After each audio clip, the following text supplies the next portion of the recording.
আসসালামু আলাইকুম রহমতুল্লাহি ওবরকাতুহু। সম্মানিত দর্শক, আমাদের দেশে একটা জনপ্রিয় প্রবাদ আছে, প্রবাদ এবং প্রবঞ্চ। সেটা হলো নাই কাস্ত খই ভাস।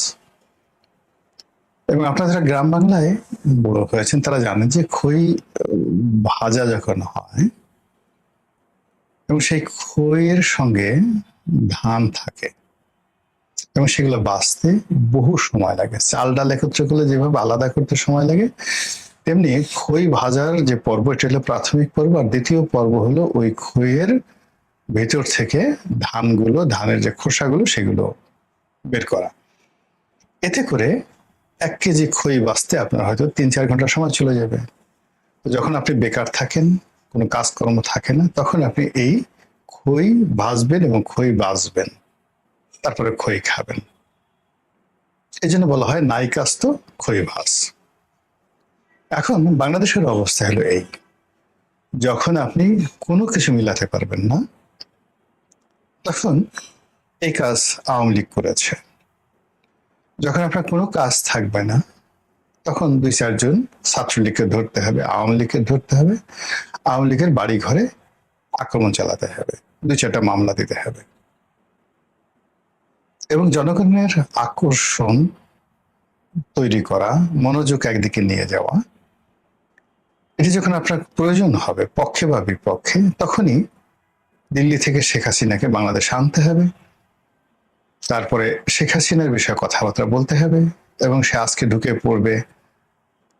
এক পক্ষ বলবে যে সে যখন ঢুকে পড়বে সারা বাংলাদেশ কাঁপতে থাকবে, আর এক পক্ষ বলতে থাকবে যে সে ঢোকা মানেই ফাঁসির কাষ্ঠে তাকে ঝুলানো হবে এবং তার বাকি জীবন জেলখানাতে কাটাতে হবে। আর এই সকল কথা কেবলমাত্র নির্দিষ্ট শ্রেণী বা পেশার যারা লোক তারাই বলছেন না, এগুলো বলার জন্য সাদা চামড়ার বিভিন্ন বিদেশি যারা এজেন্ট রয়েছেন তাদের মাধ্যমে এই সকল কথাবার্তা বলা হচ্ছে। ফলে কি হলো, ঘুরে ফিরে রাজনীতিতে আমাদের ইচ্ছা থাকা না সত্ত্বেও বারবার শুধু আওয়ামী লীগের নাম চলে আসছে, বারবার শেখ হাসিনার নাম চলে আসছে। এবং মানুষজন যখনই আপনি শেখ হাসিনা আসবে বা আওয়ামী লীগ নিয়ে আপনি যে কোনো কথা বলেন, ইতিবাচক বলেন নেতিবাচক বলেন, মানুষের যে অ্যাটেনশন আপনার দিকে চলে যায়। এই বাংলাদেশে এখন বঙ্গবন্ধুকে গালি দিলে বা তার পক্ষে কোনো কথা বললে আপনি দৃষ্টি আকর্ষণ করতে পারেন। আপনি যদি এখন নেতিবাচক অর্থে নায়ক হতে চান, বঙ্গবন্ধুকে খুব করে গালি দিতে হবে, মুক্তিযুদ্ধকে গালি দিতে হবে, বঙ্গবন্ধুকে কাপুরুষ বলতে হবে, ইত্যাদি নানা রকম ঘটনা। আর আপনি যদি সুপুরুষ হতে চান, বীর পুরুষ হতে চান, তাহলে এই যাকে বলা হয় আমি মুক্তিযুদ্ধের পক্ষের শক্তি, শেখ হাসিনা ভালো ছিল, তারপর শেখ হাসিনা আসবে, বাংলাদেশ হাসবে, এই ধরনের কথাবার্তা বলতে হবে ইত্যাদি। কিন্তু এরই মধ্যে আমাদের যে বিবর্তনগুলো হয়ে গেছে মন এবং মানসিকতার, বাস্তবতা হলো যে একটা সময় মানে শেখ হাসিনার জমানার শেষ 1টি বছর ভারত বিরোধী মনোভাব একেবারে তুঙ্গে গিয়ে পৌঁছে গিয়েছিল। আর অন্যদিকে আমাদের দেশে যে চিরায়ত মার্কিন সাম্রাজ্যবাদী বিরোধী একটা মনোভাব ছিল এবং আমরা আমেরিকানদেরকে পছন্দ করতাম না নানা কারণে। 1971 সালে তারা বিরোধিতা করেছে, তারপরে 74-এর যে দুর্ভিক্ষ তারা সৃষ্টি করেছে, বঙ্গবন্ধুর হত্যাকাণ্ড থেকে শুরু করে আরো অনেক কিছুর সঙ্গে তারা জড়িত। এমনকি জনাব তারেক রহমান সাহেবকে ব্ল্যাকলিস্ট করা, 1-11 ঘটিয়ে 1-11 ঘটিয়ে বিএনপিকে ক্ষমতাচ্যুত করা, এটাও মার্কিন প্ল্যানে হয়েছে। এবং পরবর্তীতে যখন এই 1-11 যারা কুশীলভ তারা বিপদে পড়েছে, তাদের সবাইকে আমেরিকা আবার তাদের নিজ দেশে আশ্রয় দিয়েছে। মঈনুদ্দিন, ফখরুদ্দিন থেকে শুরু করে 1-11 যে বিশাল বিশাল কুশীলভ, তাদেরকে আমেরিকা আশ্রয় দিয়েছে। আর বাকি ছোট ছোট যারা কুশীলভ তাদেরকে 2009 সনে আওয়ামী লীগের উপর ছেড়ে দিয়েছে, আওয়ামী লীগের জিম্মায় দিয়েছে। আওয়ামী লীগ তাদের কাউকে চাকরি দিয়েছে, কাউকে নমিনেশন দিয়ে এমপি বানিয়েছেন। কাউকে কাউকে সামাজিকভাবে, রাজনৈতিকভাবে, অর্থনৈতিকভাবে নিরাপত্তা প্রদান করেছেন 11 কুশী লোকদেরকে, এবং এটা সবই হয়েছে আমেরিকা দেন ভাইয়া দিল্লির মাধ্যমে। তো সেই দিক থেকে আমাদের এই দেশে একটা প্রবল ভারত বিরোধী মনোভাব ছিল এবং আমেরিকা বিরোধী মনোভাব ছিল। কিন্তু শেখ হাসিনার জমানার শেষ একটা বছরে যে কোনো কারণ হোক না কেন মানুষের মন আমেরিকার দিকে ঝুঁকে যায়, এবং বিএনপি, জামাত, অন্যান্য এমনকি বামপন্থী যারা লোকজন আছে তারাও আমেরিকার Joe Biden, Peter D Haas এদের ভক্ত হয়ে পড়ে। এবং আওয়ামী লীগের প্রতি মানুষের যে বিরক্তি এমন একটা পর্যায়ে পৌঁছে গিয়েছিল, সবাই চাচ্ছিল যে পিটার হাস বাংলাদেশের প্রধানমন্ত্রী হন, প্রেসিডেন্ট হন, জনগণ ভোট দেবে।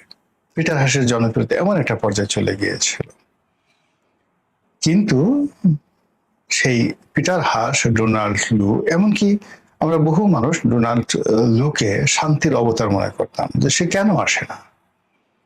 আমরা অনেকেই চিন্তা করতাম যে আমেরিকা এত দেশে এত বোমা মারে, এত সৈন্য পাঠায়, তারা কি সৈন্য পাঠিয়ে সেই শেখ হাসিনার যে পেটো বাহিনী তাদেরকে দমন করতে পারে না? এরকম ভাবে আমরা সেই আমেরিকার শক্তিটাকে ওয়েলকাম করতাম এবং তাদেরকে আবাবিল পাখি মনে করতাম। যাই হোক, সেই আমেরিকার যে তুমুল জনপ্রিয়তা, পিটার হাসের জনপ্রিয়তা, সব উইদিন 4-5 মাসের মধ্যে বুমেরাং হয়ে যায় ইনুস জামানাতে। এবং যখন মার্কিন ডিপ স্টেট পলিসির কথা জানাজানি হয়, প্রথম থেকে মানুষ গা করেনি। কিন্তু যেভাবে আমেরিকার আধিপত্য বাড়তে থাকে, যেভাবে আইন শৃঙ্খলার অবনতি হতে থাকে, যেভাবে মব কালচার বাড়তে থাকে, এবং যেভাবে যারা জুলাই আগস্ট বিপ্লবের সমন্বয়ক, সেই সমন্বয়ক পরিচয়ে চাঁদাবাজি, রাহাজানি থেকে শুরু করে মানে এমন কোনো অপকর্ম নয়, বেয়াদবি, পুরো সমাজটাকে তারা উল্টে দেয়, পাল্টে দেয়। অশ্লীল ভাষায় কথা বলে, গালাগালি করে, যেখানে সেখানে মব করে, মানুষের জীবনে রীতিমতো জাহান্নাম তারা ডেকে নিয়ে আসে। তখন সবাই প্রথমে বলে যেই লাউ সেই কদু। আগে যা ছিলাম তাই তো হচ্ছে, এই ছাত্রলীগ, এই সমন্বয়। আর কদিন পরে দেখা গেল যে না, এদের তুলনায় ছাত্রলীগ ভালো ছিল, এদের তুলনায় যুবলীগ ভালো ছিল, এবং ইউনূসের তুলনায় শেখ হাসিনা ভালো ছিল বলে সবাই বলতে শুরু করে আগেই আমরা ভালো ছিলাম। জাস্ট আফটার 3-4 মান্থ, এবং ধীরে ধীরে ধীরে ধীরে সেই আমেরিকার বিরুদ্ধে মানুষের জনমত আবার সে আগের মতো হতে থাকে, এবং পিটার ডি হাস রাতারাতি, ডোনাল্ড লু, পিটার ডি হাস রাতারাতি ভিলেনে রূপান্তরিত হন।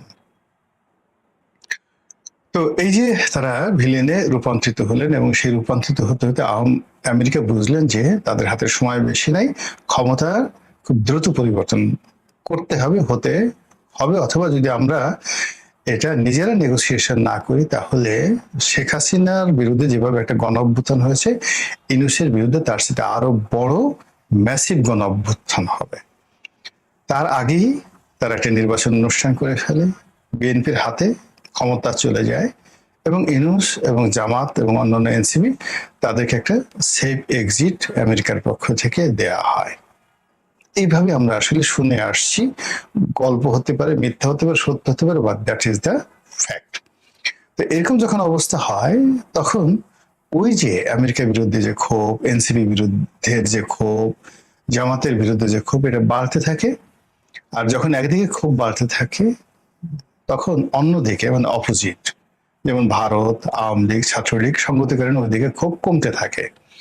মানে তারা যে অন্যায় করেছে, ভুল করেছে, ভ্রান্তি করেছে, জুলুম করেছে, অত্যাচার করেছে, এগুলোকে কেউ অস্বীকার করছে না। কিন্তু বর্তমানে এক একজনের জীবনে যে দ্রোহ, বিদ্রোহ, যে কষ্ট, যে অভাব, যে অভিযোগ, মানে একত্রে এসে পড়েছে, এটার মানে সামাল দিতে গিয়ে তারা আর ভারত বিরোধিতা করতে সময় পাচ্ছে না।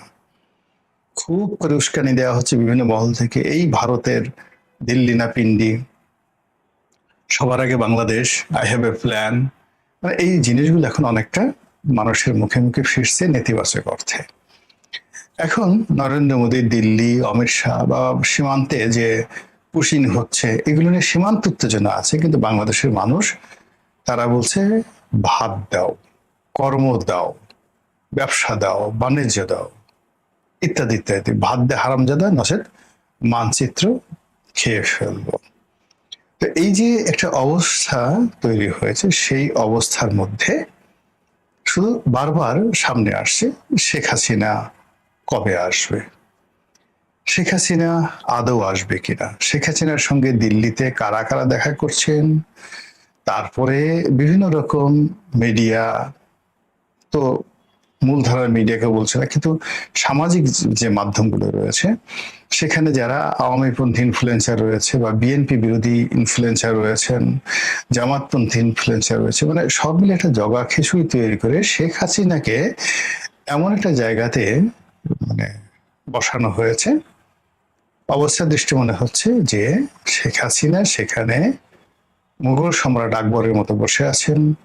নরেন্দ্র মোদী, ভ্লাদিমির পুতিন, আমেরিকার প্রেসিডেন্ট ডোনাল্ড ট্রাম্প নিয়মিত সেখানে তাদের প্রতিনিধি পাঠাচ্ছেন এবং শেখ হাসিনাকে বাংলাদেশে পাঠানোর জন্য, বরণ করে নেওয়ার জন্য তারা সর্বাত্মক প্রস্তুতি নিচ্ছেন। এবং শেখ হাসিনা যেদিন আসবে, মানে এরকম একটা আওয়ামী লীগের লোকজন প্রচার করছে, সেই দিন ভারতের জঙ্গি বিমানগুলো, আমেরিকার জঙ্গি বিমানগুলো, এমনকি রাশিয়ার জঙ্গি বিমানগুলো একত্রে সে শেখ হাসিনার যে প্লেনে তিনি আসবেন সেই প্লেন গার্ড দিয়ে বাংলাদেশে নিয়ে আসা হবে।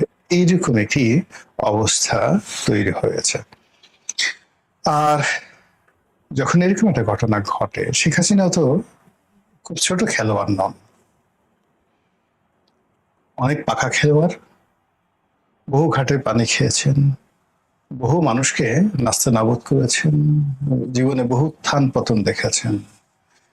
কাজী এরকম একটা যে পরিবেশ তৈরি হয়েছে, সেই পরিবেশটিকে 16 আনা নিজের পক্ষে ব্যবহার করার জন্য যত কৌশল রয়েছে, যত শক্তি প্রয়োগ রয়েছে, যত সম্পদ বিনিয়োগ রয়েছে, সব জিনিসগুলো তারা মানে আওয়ামী লীগ এবং শেখ হাসিনা নিজে যুগপৎভাবে তারা করছে। ভারত তাদের শতভাগ ওকে আছে, ইংল্যান্ডে তারা একাধিক লবিস্ট ফার্ম তারা নিয়োগ করেছে, আমেরিকাতে তারা একাধিক লবিস্ট ফার্ম নিয়োগ করেছে, এবং নেতাকর্মীদেরকে চাঙ্গা রাখার জন্য একের পর এক যে ন্যারেটিভ সে তৈরি করছে, সেই ন্যারেটিভের ফলে কি হচ্ছে যে শেখ হাসিনার দেশে আসাটা এখন মানুষের মুখে মুখে ফিরছে, প্রতিটি মানুষের মুখে মুখে ফিরছে। এই কবে আসবে, আসলে কি হবে, আসলে আমরা কি করব, শেখ হাসিনা কিভাবে আসবে, এয়ারপোর্টে আসবে নাকি যাকে বলা হয় সীমান্তে দিয়ে ঢুকবে, সে কি এসে সরাসরি জেলখানাতে ঢুকবে নাকি সরাসরি সুদাসদনে যাবে নাকি সরাসরি যমুনাতে গিয়ে পড়বে, এরকম নানা রকম আবল তাবল কথাবার্তা বলা হচ্ছে। পক্ষের লোক মানে তারা বলার চেষ্টা করছে সে আসলে সবকিছু কাঁপতে থাকবে, সে আসলে তছনছ হয়ে যাবে। আর সরকারে যারা লোকজন আছে তারা একটা যারা অতি জ্ঞানী, তারা চুপ হয়ে বসে আছে, দেখি কি হয়, বেশি কথা না বলাই ভালো। আরেকটি গ্রুপ তারা বলার চেষ্টা করছে যে আরে আসুক, আমরা কি তখন তাকে ফুলের মালা নিয়ে তাকে বরণ করার জন্য বসে থাকবো নাকি, আসলে দেখা যাবে, তখন দেখা যাবে। আরেকটা গ্রুপ বলার চেষ্টা করছে পূবের সাথে পশ্চিমে বসে গেলেও সে আসতে পারবে না, এবং এই জন্য নানা রকম তথ্য এবং উপাত্ত হাজির করা হচ্ছে। এরই মধ্যে দল হিসেবে আওয়ামী লীগকে নিষিদ্ধ করা, আদালতের আদেশে নিষিদ্ধ করা, আবার দল হিসেবে এটাকে সিদ্ধ করা, অর্থাৎ যে আইন করা হয়েছে পার্লামেন্টে সেই আইনকে আবার রহিত করা, এই বিষয়গুলো নিয়ে কিন্তু খুব আলোচনা হচ্ছে।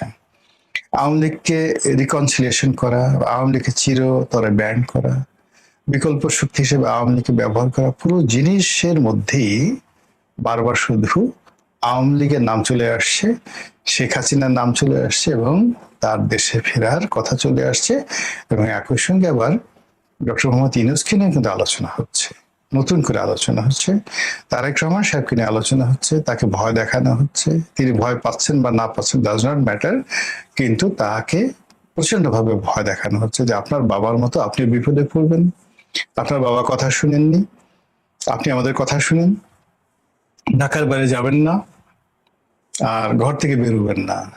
একবার যদি তাকে ভয় দেখানো যায় এবং ঘরের মধ্যে আবদ্ধ রাখা যায়, তাহলে বিএনপিকে আচ্ছা মতো কাট্টুস করে বিএনপির যারা প্রতিপক্ষ তারা একেবারে ক্ষমতার দ্বার প্রান্তে চলে যেতে পারে, এবং 5 বছর তো দূরের কথা, 5 মাসও হয়তো তাদেরকে অপেক্ষা করতে হবে না যদি তারা বিএনপিকে ভয় দেখাতে পারে, এবং সেই কাজগুলো জলে স্থলে অন্তরিক্ষে প্রতিটি পক্ষ করে যাচ্ছে।